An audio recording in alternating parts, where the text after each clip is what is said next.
ప్రతి ఒక్కడు కూడా పరీక్షలు గుండా వెళ్లాల్సిందే. స్తోత్రం కలుగును గాక.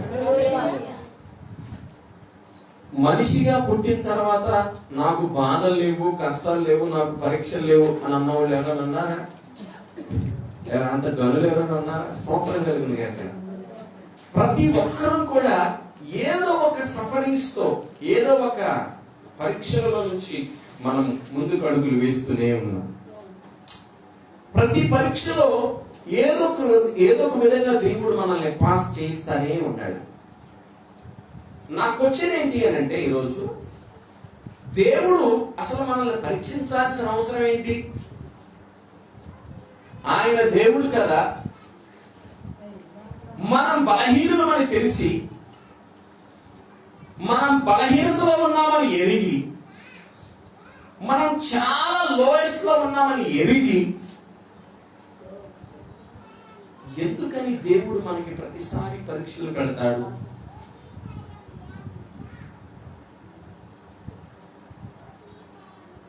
ఈ ప్రశ్నకు సమాధానం ఒక వ్యక్తి దగ్గర చాలా గొప్ప ఉన్నతంగా ఉంది. ఈరోజు ఆ వ్యక్తి జీవితంలో నుంచే ఒక 4-5 విషయాలు సమాధానాన్ని వెతకడానికి, ఆ పరీక్షలలో మనం ఎలా పాలు పొందాలో, ఆ విశ్వాస పరీక్షలలో మనం ఎలా విజయాన్ని సాధించాలో దేవుని వాక్యంలో నుంచి కొన్ని మాటలు నేను మీకు చూపించాలని ఆశపడుతున్నాను. ఆదికాండము 22వ అధ్యాయము 1వ వచనాన్ని మనం ఈరోజు మన ధ్యాన పాఠంగా చదువుకుందాం. ఆదికాండము ఆ సంగతులు జరిగిన తరువాత దేవుడు అబ్రహామును పరిశోధించెను. స్తోత్రం కలుగును గాక. హల్లెలూయా. దేవుడు అబ్రహామును పరిశోధించెను. దేవుని పరిశుద్ధ నామానికి మహిమ కలుగును గాక. ప్రియమైన దేవుని బిడ్డలారా, 21వ అధ్యాయంలో మనం గమనించినట్లయితే, అబ్రహాముకి దేవుడు కుమారుని అనుగ్రహించిన తర్వాత గొప్ప విందు జరుగుద్ది. ఆ తర్వాత కొంచెం కొద్ది గొడవ జరుగుద్ది. అదంతా అయిపోయిన తర్వాత 22వ వచనంలోకి వచ్చిన తర్వాత ఇదంతా చూసినటువంటి దేవుడు అబ్రహాము విశ్వాసాన్ని పరీక్షించాలనుకున్నాడు. స్తోత్రం కలుగును గాక. అబ్రహాము గారి విశ్వాసాన్ని పరీక్షించాలనుకొని ఆయన ఏం చేశాడంటే, అవన్నీ అయిపోయిన తర్వాత దేవుడు అబ్రహామును పరిశోధించెను. స్తోత్రం కలుగును గాక. ఇక్కడ ఇప్పుడు మీరు పెట్టుకోవాల్సిన పేరంటే ఏంటి అని అంటే, దేవుడు అబ్రహాము అన్న దగ్గర మీ పేరు పెట్టి ఒకసారి చదవండి. దేవుడు నన్ను పరిశోధించెను. నీ పేరు నన్న జాన్సీని. స్తోత్రం కలుగును గాక. దేవుడు వెస్లీని పరిశోధించెను. స్తోత్రం కలుగును గాక. అబ్రహాము కొన్ని పరీక్షలలో, పరిశోధనలో ఎలా బలాన్ని పొందుకున్నాడో, ఎలాంటి పరీక్షలు దేవుడు అబ్రహాము గారికి ఇచ్చారో చూద్దాం. ఆ పరీక్షల నుంచి మనం కూడా ఎలా వెళ్ళాలో కూడా నేర్చుకుందాం. మొట్టమొదటిగా దేవుడు అబ్రహాము గారిని పరీక్షించిన విధానం ఏంటి అని అంటే, ఆయన యొక్క విశ్వాసాన్ని దేవుడు అబ్రహాము గారి జీవితంలో ఆయన యొక్క విధేయతను పరీక్షించాలనుకున్నాడు. దేవుని వాక్యంలో నుంచి ఆదికాండము 12వ అధ్యాయము 1 నుంచి 4 వచనాలు చదువుకుందాం ఒకసారి. యెహోవా నీవు లేచి నీ దేశం నుండి, నీ బంధువుల యొద్ద నుండి, నీ తండ్రి ఇంటి నుండి బయలుదేరి నేను నీకు చూపించు దేశమునకు వెళ్ళుము. నిన్ను గొప్ప జనముగా చేసి ఆశీర్వదించి నీ నామాన్ని గొప్ప చేస్తాను. నువ్వు ఆశీర్వాదంగా ఉంటావు. నిన్ను ఆశీర్వదించే వారిని ఆశీర్వదిస్తాను. నిన్ను దూషించే వారిని శపిస్తాను. భూమి యొక్క సమస్త వంశములు నీ యందు ఆశీర్వదింపబడునని అబ్రహాముతో అనగా యెహోవా అతనితో చెప్పిన ప్రకారము అబ్రాము వెళ్ళెను. లోతు అతనితో కూడా వెళ్ళెను. అబ్రాము హారాను నుండి బయలుదేరినప్పుడు 75 ఏళ్ల ఈడు గలవాడు. స్తోత్రం కలుగును గాక. హల్లెలూయా. ఒకసారి 2 చేతులు ఎత్తి ఆయన మహిమపడతారు. నిద్ర చోడు కూడా బిగ్గరగా ఆయన స్తోత్రం చెబుతాం. హల్లెలూయా. స్తోత్రం కలుగును గాక. మీ అందరు సిద్ధంగా ఉన్నారు అనుకుంటా. హల్లెలూయా. నా ప్రియమైన దేవుని బిడ్డలారా, అబ్రహాము జీవితంలో దేవుడు మొట్టమొదటిగా అబ్రహాం గారిని ఏ పరీక్షలో గుండా తీసుకుంటూ వెళ్ళాడు అనంటే, ఏ పరీక్షతో ఆయన్ని పరిశోధించాలి అని అనుకున్నాడు అనంటే, ఆయన యొక్క విధేయతను ఆయన పరిశోధించాలనుకున్నాడు. దేవుని స్తోత్రం కలుగును గాక. ఆయన యొక్క విధేయతను పరిశోధించాలని ఎరిగిన ఆ మహోన్నతుడైన దేవుడు ఏం చేశాడు అనంటే, అబ్రహాంతో మాట్లాడాడు. అబ్రహాం, నీవు నీ తండ్రి దగ్గర నుంచి, నీ పితరుల దగ్గర నుంచి మొత్తం బసానా మొత్తం ఎత్తుకొని వెళ్ళిపోవాలి. ఇక్కడ నుంచి బయలుదేరి నువ్వు దాటాలి అని అన్నాడు. దాటాలి అని అన్నప్పుడు అబ్రహాం అడగాల్సింది, నేను ఎక్కడికి వెళ్ళాలి ప్రభు అని. నో, అడగల. అబ్రహాము అడగకుండా చేసిన పని ఏంటి అని అంటే, 4వ వచనం, యెహోవా అతనితో చెప్పిన ప్రకారము అబ్రహాము, దేవునికి స్తోత్రం కలుగును గాక. దేవుడు చెప్పాడు, అబ్రహాము చేశాడు. అంతే, దట్స్ ఇట్. ఇంకా మధ్యలో ఏమైనా క్వశ్చన్ మార్కులు కానీ, ఏం చేయమంటారు, ఎలా చేయమంటారు, ఎందుకు చేయమంటారు, ఎప్పుడు ఏమైనా ఉన్నాయి అందులో? ఏమీ లేవు. ఆయన చేయమన్నాడు, ఈయన చేశాడు. అంతే. ఒక మాటే వినబడింది అబ్రహాం గారికి. అబ్రహాం గారికి ఆ మాట వినబడినప్పుడు వెంటనే ఏం చేశాడు అంటే, ఆ మాటకు లోబడే అబ్రహాం గారు బయలుదేరి వెళ్ళిపోయారు. అంటే విధేయతలో ఆయన 100% తెచ్చుకున్నాడు అంటారా? తెచ్చుకున్నాడా? ఖచ్చితంగా చెప్పొచ్చు, అనుమానం లేకుండా చెప్పొచ్చు. కారణం ఏంటి అంటే, మన తండ్రి ఇంటిని వదిలిపెట్టాలంటే మనకి కష్టం, మన దేశాన్ని వదిలిపెట్టాలంటే మనకి కష్టం. ఎక్కడికి వెళ్ళాలో తెలియదు, ఎక్కడ నివసించాలో తెలియదు, ఏం తినాలో తెలియదు, ఎక్కడ ఉండాలో తెలియదు, ఏమీ తెలియకుండా బయలుదేరాడు. బయలుదేరినటువంటి అబ్రాహామును దేవుడు విడిచిపెట్టాడా?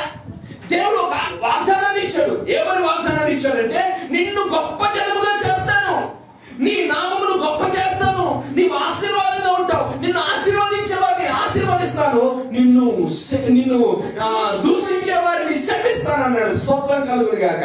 ఈ రోజు అబ్రహాము సంతానమైనటువంటి ఇక్కడ కూడిన మనందరికీ కూడా దేవుడి వాగ్దానాన్ని నెరవేర్చడానికి ఇష్టపడుతున్నాడు. దేవుడి స్తోత్రం కలుగును గాక. మనం సామాన్యమైన వ్యక్తులం కాదు. మనం ఏ సంతానం తెలుసా? ఆ మహానీయుడైన గొప్ప దేవుని సంతానం. దేవుని స్తోత్రం కలుగును గాక.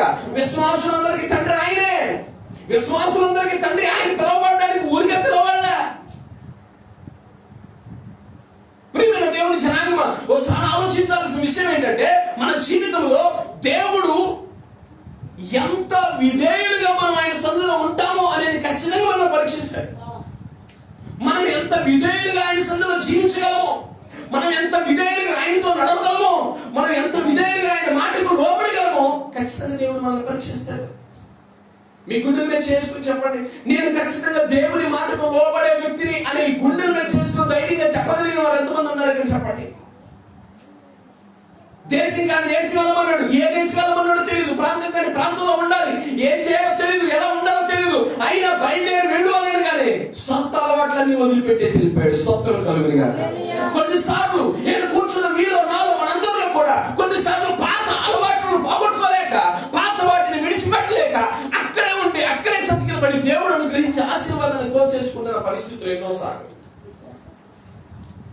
దేవుడు నిన్ను ఆశీర్వదించాలనుకుంటుంటే, దేవుడు నిన్ను గొప్ప చేయాలనుకుంటుంటే అవకాశం ఇవ్వట్లా మనం దేవునికి.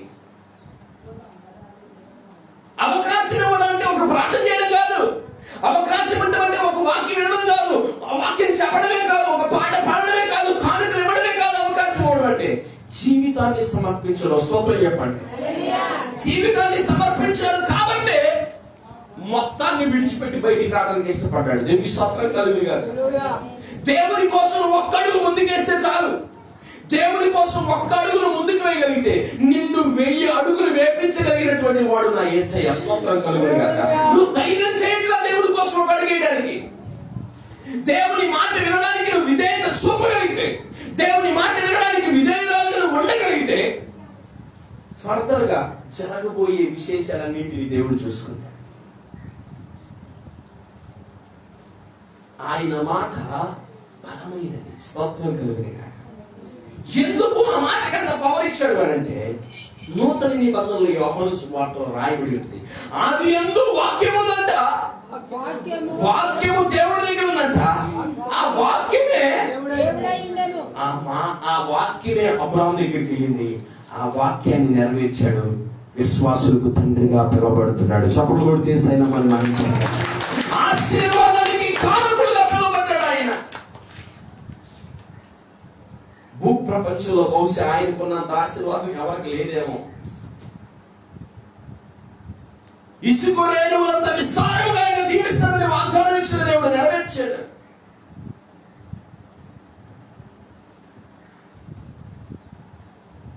కొన్నిసార్లు చేతులారా ఆశీర్వాదాలు పోగొట్టుకుంటే, ఆయన మాట వెనుక ఆయన మాటలు త్రోసి వేసుకుంటే ఎంత బాధ వస్తుందో తెలుసా. కొన్ని విషయాల్లో దేవుడు నిన్ను చెయ్యమన్నాడు, చెయ్యి, దట్స్ ఇట్. నువ్వు ఎదురు మాట్లాడడానికి అవకాశం లేదు. అక్కడ ఇంకా అవకాశం ఉందా? అబ్రహాం మాట్లాడితే అంత ఎత్తు దిగబడా. మనకేంటో తెలుసా, మనం ఏదన్నా చెయ్యాలంటే ఎందుకు చేయాలి, అవసరమా, ఇది కావాలా, ఇది లేకపోతే అవ్వదా, ఈ క్వశ్చన్ మార్క్స్ ఉన్నాయే, అవే నీ ఆశీర్వాదాన్ని తోసివేయడానికి మొట్టమొదటి మెట్లు. దేవుని కోసం నువ్వు వేసే ఒక అడుగు ఉందే, ఆ అడుగు స్థిరమైందిగా, బలమైందిగా, కదలనిదిగా నువ్వు ఉంచుకోగలిగితే దేవుడు ఏం చేస్తాడో తెలుసా, నీ అడుగును స్థిరపరిచి, ఇప్పుడు మనం కీర్తనకారుడు రాసిన 18వ కీర్తనలో చదువుకున్నాం, మన పాదములు నిలుచున్న చోట దాన్ని ఏం చేస్తాడంట, విశాలపరిచేస్తాడంట. స్తోత్రం కలుగును గాక. మన పాదం ఎక్కడైతే పెడతామో ఆ పాదాన్ని విశాలపరుస్తాడు. ఎప్పుడు విశాలపరుస్తాడో తెలుసా, నువ్వు ఉదయాన్ని మూసుకొని అడుగు వేస్తే విశాలపరచడు, తెగించి అడుగు వేస్తే విశాలపరుస్తాడు. హల్లెలూయా. ఆనాడు మన భారతదేశానికి ఎందరో మహానుభావులు, ఎందరో మిషనరీలు త్యాగం చేసి, తిట్టించుకొని, కొట్టించుకొని, అవమానాలు పరచబడి, పిల్లలు చచ్చిన, బారిపోయిన, ఏది జరిగినా నా దేవుని సేవ కోసం మేము చావాలి, నలిగిపోవాలి, తమను తాము నలగొట్టుకొని వచ్చారు. భారతదేశం వైద్యం అందించారు, విద్యనిచ్చారు, పాఠాలు నేర్పారు, ఆడపిల్లలకి మంచి భవిష్యత్తు ఇచ్చారు. ఈ రోజున ఎవడో వచ్చింది నాది అని అంటే నోవే. ఒకవేళ ఇక్కడ తప్పుడు సమాచారం ఇవ్వచ్చు కాక, రేపు దేవుని దగ్గరికి వెళ్ళిన తర్వాత సమాచారం మార్చలేవు. నువ్వు ఎల్ఈడి స్క్రీన్ చూపిస్తారు అప్పుడు నీకు. ఇక్కడ పేపర్లో మార్చడం ఈజీయే, సంతకాలు ఫోర్జరీ చేయడం ఈజీయే. అక్కడ మార్చగలుగుతావా? నీ ఫుటేజ్ మార్చగలుగుతావా? అక్కడ ఇక్కడ మార్చొచ్చు కాక, నీ ఫుటేజ్ అంతా మార్చొచ్చు, రాజ్యాంగాన్ని తిప్పి రాయొచ్చు. నా యేసయ్య ఇచ్చిన రాజ్యాంగాన్ని తెరగ రాయగలిగిన దమ్ము ప్రపంచంలో ఏ మానవుడికి లేదు. స్తోత్రం కలుగును గాక. అందుకనే దైవ వాక్యం అంత బలమైనది. అందుకనే ఎవరైతే క్రైస్తవాన్ని అడ్డుకుంటున్నారో వారి గుండెల్లో రాళ్ళు పడుతున్నాయి. ఇదేం చేసిందా? అసలు ఎవరైనా ఏమైనా చేసిందా? అన్యాయం చేసిందా? అక్రమం చేసిందా? ఒక మంచి మార్గంలో నడమని చెబుతుంటే గుండెలో రాడు పడుతుంది. కారణం ఏంటో తెలుసా? ఉన్నోళ్ళందరూ పనికి మనోళ్ళే. దీన్ని ఎవరైతే అడ్డుకుంటున్నాడో వాడి జీవితాన్ని మార్చుకోవాలంటే ఖచ్చితంగా రావాలి. వెనకొస్తే మారిపోతానని తెలుసు. ఓ రోజు నేను నాన్నగారు వాళ్ళ ఆయన దగ్గరికి వెళ్ళాను. డాడీ అన్నారు, నాన్నగారు మీరు కూడా ప్రార్థన చేసుకోవచ్చుగా, వాళ్ళ ఫ్రెండ్లే ప్రార్థన చేసుకోవచ్చు కానీ, అయ్యా మేము ప్రార్థన చేసుకుంటే ఈ లాయర్ బతుకు మేము బతకలేము. అక్కడ ఒక్క మాట అర్థమైపోయింది బతుకేంటో. నా దేవుని మాట కంటే మిన్నైన మాట ప్రపంచంలో న్యాయమైంది ఏదీ లేదు. మాట్లాడేది మానవుడే, కానీ ఈ మాట పరలోకం నుండి మన మధ్యలోకి దిగి వచ్చిన వాక్కు. స్తోత్రం చెప్పండి దగ్గరగా దేవుని మహిమ. ఇంత గొప్ప వాక్కుని నమ్మాడు అబ్రహాం. నమ్మిన అబ్రహాం ఏం చేశాడో తెలుసా? మెదలకుండా నోటి మీద వేసుకొని వెళ్ళమన్నాడు. కాబట్టి 14 వచ్చేసరికి యెహోవా చెప్పిన ప్రకారంగా ఆయన ఏం చేశాడంట? వెళ్ళాడు. ఈరోజు ఎంతోమంది సిద్ధంగా ఉన్నారు ఇక్కడ ఉన్న వాళ్ళు? దేవుడు నీతో నడవమన్న మార్గంలో నడవడానికి నువ్వు సిద్ధంగా ఉన్నావా? దేవుని మాటే వినలేనటువంటి కఠినపరుచుకున్న హృదయాలతో ఈ స్థలంలో ఈ ఉదయకాలంలో మీరు కూర్చుంటే, ఈ మాటలు వింటున్న ఎవరైనా సరే హృదయాన్ని కఠినపరుచుకున్న జీవితాలుగా మీరు కలిగి ఉంటే దేవుడు నీకు అవకాశం ఇస్తాడు. కఠినత్వం నుంచి విడుదల పొందు. ఆ కఠినమైన జీవితం నుంచి బయటకు రా. నీ జీవితాన్ని మార్చడానికి యేసయ్య సమీపంగా ఉంది. ఎంతకాలం కఠినత్వంగా ఉన్నా ఆ కఠినలో కానీ నువ్వు చనిపోతే రేపు ఆ నిత్య నరకానికి నువ్వు పాల్గొవాల్సింది. అబ్రహాము విశ్వాసులకు తండ్రి అయ్యాడంటే అబ్రహాములో ఏ మిస్టేక్స్ లేవా అండి? చాలా ఉన్నాయి. కానీ అబ్రహాము మిస్టేక్ అబ్రహాముకి తెలిసిన తర్వాత మరెన్నడూ దాని జోలికి వెళ్ళా. అబ్రహాము స్తోత్రం కలుగునుగా.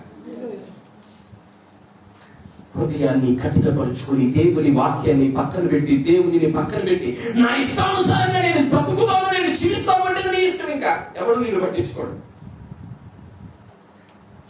దేవుడిని ప్రేమిస్తున్నాడనే విషయాన్ని నువ్వు అర్థం చేసుకొని ఈ రోజుకైనా దేవుని మాటకు మనం విధేయులం అవ్వగలిగితే ఆశీర్వాదానికి మనల్ని కారకులుగా చేయబోతున్నాడు ఆయన.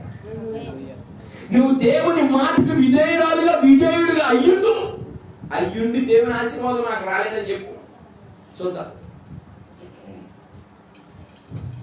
మన దేవుడు అన్యాయం చేసే దేవుడు కాదు, అక్రమం చేసే దేవుడు కాదు. నశించిపోతున్న వారిని రక్షించి కాపాడే దేవుడు. హల్లెలూయా, హల్లెలూయా. ఒకసారి గట్టిగా చెప్పండి. మహిమాన్వితుడైనటువంటి దేవుడి సన్నిధిలో ఈరోజు నువ్వు నేను కూర్చున్నామనంటే నాశనపు గొంతులో నుంచి దేవుడు మనల్ని ఏం చేశాడట? ఎంత గొప్ప కోపం. యేసయ్య గారు రాస్తారు, మోడుబారిన జీవితాలను చిగురింపచేయగలవు నీవు. మోడుబారిన జీవితాలను చిగురింపచేయగలవు నీవు. మారానుభవం మధురముగా మార్చగలవు నీవు. మారానుభవం మధురముగా మార్చగలవు నీవు.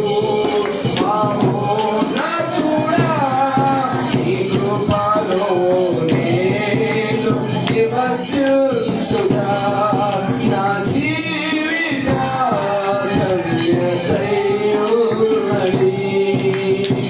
ఆయన సన్నిధానంలో మోడు మారిపోయి ఉన్నాం మనం. మనల్ని ఎలా చిగురింపు చేశారు తెలుసా? ఒక మొక్క చిగురించడానికి నీరు అవసరం, ఒక విశ్వాసం చిగురించడానికి యేసయ్య రక్తం అవసరం. స్తోత్రం కలుగునుగా. ఆయన రక్తాన్ని మన పైన ప్రోక్షించి ఎందుకు పనికిరాని మోడురా ఇది అని అనుకున్న టైంలో ఆ రక్తంతో మనల్ని కడిగి పవిత్రపరిచి చెడునంతా తుడిసివేసి మరలా చిగురించే అనుభవాల్లోకి మనం నడిపిస్తున్నాడు. స్తోత్రం. ఎంత గొప్ప భాగ్యం ఇది, ఎంత గొప్ప అవకాశం ఇది. అబ్రహాము వలె విధేయతలో మనం పౌరుషంగా నిలబడేవారిగా మనం ఉండగలిగితే అబ్రహాము వలె ఆశీర్వదించబడతాం. దేవుని స్తోత్రం కలుగునుగా. దేవుని మాట చెప్పిన వెంటనే వెనక ముందు ఏమి ఆలోచించకుండా మాటకు ఒబేయడు, విధేయుడయ్యాడు. ఈరోజు ఇక్కడ నకిలీ విశ్వాసం దేవుని బిడ్డల మాటలు వింటున్నవారు దేవుని మాటకు విధేయుడు వై చూడు, విధేయురాలు వై చూడు. అంతే దేవుడు చేయబోయే కార్యం ఎంత ఉన్నతంగా ఉంటుందో నీకు అర్థమవుతుంది. దేవుని కార్యాలు బలమైనవి, అవి కంటికి కనబడవు, చెవికి వినబడు, హృదయానికి గోచరం కావు. ఎక్కడ అబ్రహాం ఆ అబ్రహాం గురించి ఇప్పుడు మనం మాట్లాడుకోవడం ఏంటి? మన యుగాలు తరాలన్నీ గడిచిపోయినా ఈ మాట గడిచిపోయేది కాదు, నశించిపోయేది కాదు. స్తోత్రం కలుగుగాక. ఇంత బలమైన వాక్కును మనకి ఇచ్చిన దేవుడు, ఆ మాటకు కనుక మనం విధేయులు అవగలిగితే, ఆ మాట విధేయత చూసి దేవుడు మనల్ని అద్భుతకరంగా దీవించి ముందుకు నడిపించగలిగిన దేవుడు అయినాడు. స్తోత్రం కలుగుగాక. ఇక్కడ కూర్చున్న ప్రతి ఒక్కరు కూడా దేవుని మాటకు విధేయులవును గాక. రెండవదిగా దేవుని వాక్యంలో నుంచి 13వ అధ్యాయం, ఆది కాండము 13వ అధ్యాయం 18వ వచనాన్ని మనం చదువుకుందాం. 8వ వచనాన్ని చదువుకుందాం. 13వ అధ్యాయం 8వ వచనం. కాబట్టి అబ్రహాము మనం బంధువులము గనుక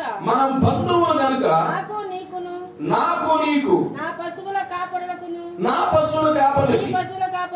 నీ పశువుల కాపరులకి కలహం ఉండకూడదు. ఈ దేశమంతా నీ నీ ఎదుటనున్నది కదా.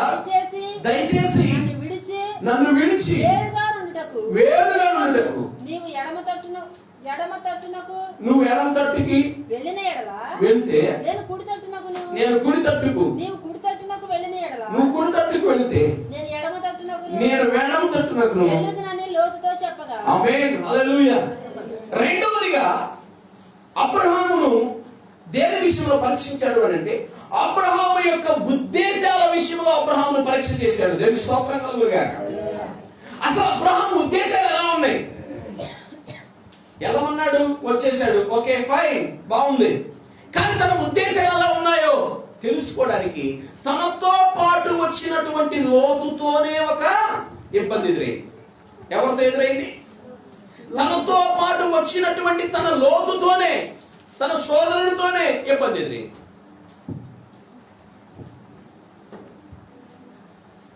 అబ్రహాం ఉద్దేశాల్లో కూడా దేవుని ఎక్కడ పక్కన పెట్టే అవకాశం ఇవ్వాల. పిలిచాడు, బాబు లోతు బాబు కమ్. కొంచెం మనకంతా విస్తారం అయిపోయింది. నీ పశువులు కాపర్లకి నా పశువులు కాపర్లకి పడట్లా. నిలబడు, చూడు, నీకే ప్రాంతం బాగుంటే ఆ ప్రాంతం తీసేసుకొని అన్నాడు. స్తోత్రం కలుగును గాక. ఇది నాకు మంచిది, ఇది నేను తీసుకుంటా, ఇది నీకు మంచిది, ఇది నువ్వు తీసేసుకొని ఎక్కడ దీన్ని ఏమంటారంటే డిసైడ్ చేయరా, స్వార్థం ఎక్కడ చూపించరా. తన ఉద్దేశాల్లో కూడా దేవుడి పై కనబడుతుంది. దేవుని స్తోత్రం కలుగును గాక. లోతుకు ముందు ప్రాధాన్యత ఇచ్చాడు. నువ్వు ఏది కావాలో తీసుకో, నీకు మేలైంది అనుకున్నావు, ఏది మేలైంది అనుకుంటున్నావో నువ్వు అది తీసుకో. నాకు నువ్వు ఏది తీసుకున్నా నాకు ఇష్టమే, నాకున్న దాంట్లో నేను తృప్తి పడతా. That's it. లోతు చూసి అంత పచ్చగా ఉందని సొదొమ గొమొర్ర పట్టణాలు. స్తోత్రం. మనకి మనుషులుగా మనకి ఏం కనపడుతుంది తెలుసా? పచ్చగా ఉండే బాగా కనపడతాయా, ఎండిపోయినవి కనపడతాయా? కొన్ని సార్లు ఎండిపోయిన వాటిలోనే పెద్ద పెద్ద డైమండ్లు వస్తాడు దేవుడు. స్తోత్రం కలుగును గాక. పచ్చగా ఉండే దాంట్లో ఏముండదు, మాడి మసి అయిపోయింది పచ్చగా ఉన్న ప్రాంతం అంతా. కానీ అబ్రహాము వెళ్ళిన ప్రాంతం ఆశీర్వదించబడుతూనే ఉంది. స్తోత్రం. లోతు వెళ్ళిన ప్రాంతం ఇప్పటికే శిథిలమైపోయింది. అబ్రహాము నివసించిన ప్రాంతాలన్నీ ఆశీర్వదించబడుతూనే ఉన్నాయి. స్తోత్రం కలుగును గాక. తన ఉద్దేశాల్లో కూడా దేవుని ఎక్కడ ధిక్కరించలా. మీరు నిజంగా చెప్పండి, మీ జీవితాల్లో ఎన్నిసార్లు మీ ఆలోచనలో దేవుని దూషించారు? ఈ దేవుడు నాకు అన్యాయం చేస్తానంటే, ఎంత ప్రార్థన చేసినా, ఎంత వాక్యం చదువుతున్నా, ఎంత గానకిస్తున్నా, ఎంత చేస్తున్నా, ఎంత పరిచయం చేస్తున్నా, దేవుడు నాకు న్యాయం చేయడా? ఎన్నిసార్లు దూషించారు. ఒకడు అంటాడు, నాకు 2 అమ్మాయిలే ఇచ్చాడు దేవుడు, అందుకే ప్రార్థనకు రాబుద్ది కాట్లా. అరే పెచ్చోడు, అసలు పిల్లలు లేని వాళ్ళు కేకలు పెడుతున్నారు. ఒక్క ఆడపిల్ల అయినా మగ పిల్ల అయినా సాలని దేవుడు ఇద్దరు ప్రేమించిన ఆడపిల్లని ఇస్తే ఏమైంది నీకు? పిల్లలు ఇచ్చాడని దేవుడి మీద కోపమా నీకు?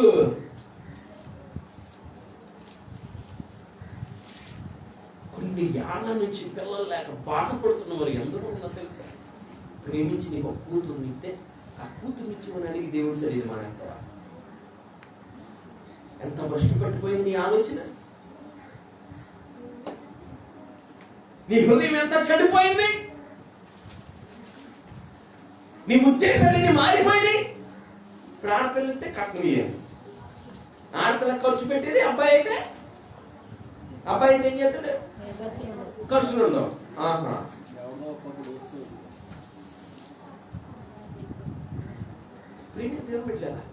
సృష్టి నిర్మించిన దేవుడు నీకేది అవసరం ఎరిగి నీకు ఇస్తాడు. అది గ్రహించలేని వాళ్ళు ఇటువంటి మాటలు చెప్తారు. నీకు నిజంగా నీడు అబ్బాయి అడుగు, ఏసైనాడు. లేదు నీకు అమ్మాయి అవసరం. నేను నిజంగా ఫ్రాంక్గా చెప్తున్నా, నేను ఫస్ట్ అబ్బాయి కోసమే ప్రార్థన చేశాను. ఎందుకంటే పరిచర్య ఉంది ప్రాబ్లం, నా తర్వాత పరిచర్య చేసేవాళ్ళు కావాలి. ఆడపిల్లలు చేయకూడదని దేవుడు ఆడపిల్లని ఇచ్చాడు. తన చిత్తము చొప్పున దేవుడు ఎవరినిచ్చినా ఏది చేసినా తన మహిమార్థమై వాడుకుంటాడు. దేవుడి స్తోత్రం కలుగును గాక. అబ్రహాము ఉద్దేశాల్లో కూడా ఎక్కడ భావించాడు. జాగ్రత్త. యవనస్తులైన బిడ్డలు, యవనస్తురాలైన బిడ్డలు ఉద్దేశాల్లోనే అన్నీ జరిగిపోతాయి. తమ ఆలోచనలోనే మొత్తం పాపిష్టి కార్యాలన్నీ జరిగిపోతాయి. మనం అనుకుంటాం నా ఆలోచనలో జరిగిందిగా, నా క్రియల్లో ఏమీ జరగలేదుగా అని అనుకుంటాం. నీ ఆలోచనలతో సహా తోక వేసే దేవుడు నా యేసయ్య. మనుషులకి ఎవరికి కనబడట్లేదుగా నా పాపం. అందుకనే అబ్రహాంని బట్ట బయలు చేయాలనుకున్నాడు. కానీ అబ్రహాము విశ్వాసంలో ఏమాత్రం డిఫరెన్స్ లేదు.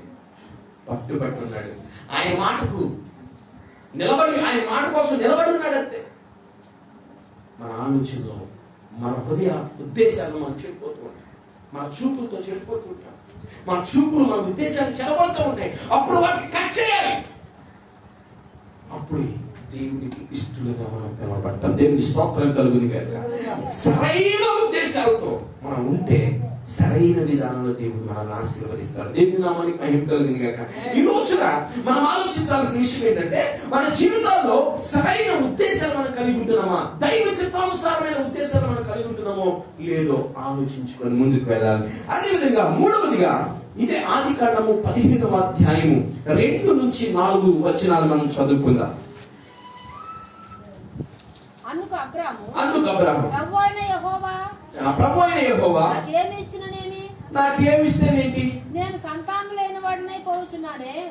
దేవుడు మొదటి వచనంలో ఏమన్నాడంటే, నీ బహుమానం అత్యధికం అవుతుంది అబ్రహాం అంటే. అప్పుడు అబ్రహాం దేవుడు అంటున్నాడు, అయ్యా నువ్వు నాకు ఎంత ఇస్తే మాత్రం ఏంటి, నేను సంతానం లేనుండే దమస్కు ఎలియాజరే నా ఇంటి ఆస్తికర్తవుడు కదా అని అబ్రహాం గారి వాదన. మరియు అబ్రాము, ఇదిగో నీవు నాకు సంతానం ఇయ్యలేదు కనుక నా పరిచారకులో ఒకడు నాకు వారసుని చెప్పగా యెహోవా వాక్యము ఏంటి ఏముంది, ఏమొచ్చింది? దర్శనం వచ్చిందా? మరి ఏమొచ్చింది? దేవుని దోతలు వచ్చేసినాయా? మరి ఏమొచ్చింది? చెప్పండి, చెప్పండి ఏమొచ్చింది? ఈ రోజున దర్శనాల పేరుతో, కళల పేరుతో మోసం చేసే దొంగ బోధలకి ఇది గుర్తు. దేవుని వాక్యం వచ్చిందంట. దేవుని వాక్యం వచ్చి ఏం చేసిందంట? ఇతడు నీకు వారసుడు కాడు, నీ గర్భవాసమున పుట్టబోయేవాడే నీకు వారసుడని చెప్పాడు. దానికి స్తోత్రం కలుగును గాక. మూడవదిగా అబ్రహాము యొక్క విశ్వాసాన్ని పరీక్ష చేస్తున్నాడు. మనం ముందు చదువుకున్న ఆ దేవుడు అబ్రహాము రమ్మన్న తర్వాత ఎన్నేళ్ల గలవాడు చదువుకున్నాం? 13వ అధ్యాయం. ఎన్ని? 75 ఏళ్ళు. 75 ఏళ్ళు అంటే 13వ అధ్యాయం 75 ఏళ్ళు కనపట్టి ఈ మధ్యలో చాలా జరిగిందిగా.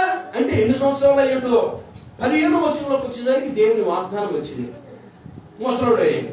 ముసలితనంలో దేవుడిచ్చిన వాక్యం మీద విశ్వాసం ఉంచగలుగుతా. అసలు ముసలితనంలో గర్భఫలం రావడం ఏంటి? విచిత్రంగా లేదు? మీకు విచిత్రంగా ఉన్నా లేకపోయినా ఈ మధ్య పేపర్లో వచ్చింది చూసారా? 75 ఏళ్ళు మామ, 75 ఏళ్ళు 80 ఏళ్ళు ఆము, ఇద్దరు కవల పిల్లలు పుట్టారు. ఎలా సాధ్యమై ఉంటుందంటారు? ఎలా సాధ్యమై ఉంటుందంటారు?